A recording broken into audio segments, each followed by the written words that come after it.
আমরা কোরআন পড়ে জেনেছি যে পুরুষ আর মহিলার অধিকার সমান আল্লাহ সুবহানাহু ওয়া তাআলার কাছে। আর এই কথা আমাদের মহানবী হযরত মুহাম্মদ সাল্লাল্লাহু সাল্লামের হাদিসেও আছে যে বাবার চেয়ে মার অধিকার অনেক বেশি।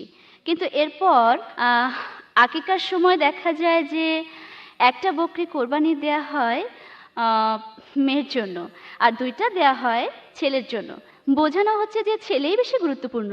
প্রশ্নটা হলো এই যে আকিকার সময় কেন ছেলের জন্য দুটো বকরি আর মেয়ের জন্য একটা বকরি কোরবানি দেওয়া হয়?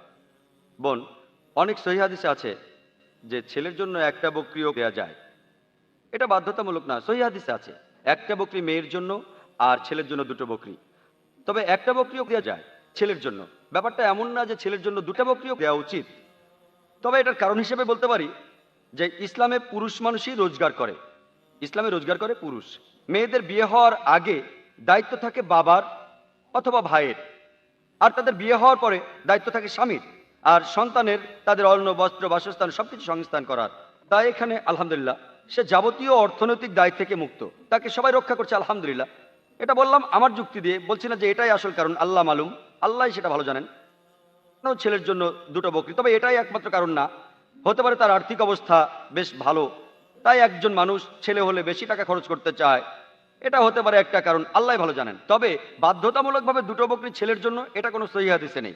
সহিহ হাদিস বলছে হয় একটা নয় দুটো, আর মেয়ে হলে একটা, কোনো সমস্যা নেই, ইচ্ছে করলে আপনি বেশিও দিতে পারেন। আল্লাহ সুবহানাহু ওয়া তাআলা এবং আমাদের প্রিয় নবী সে সুযোগ রেখেছেন। আশা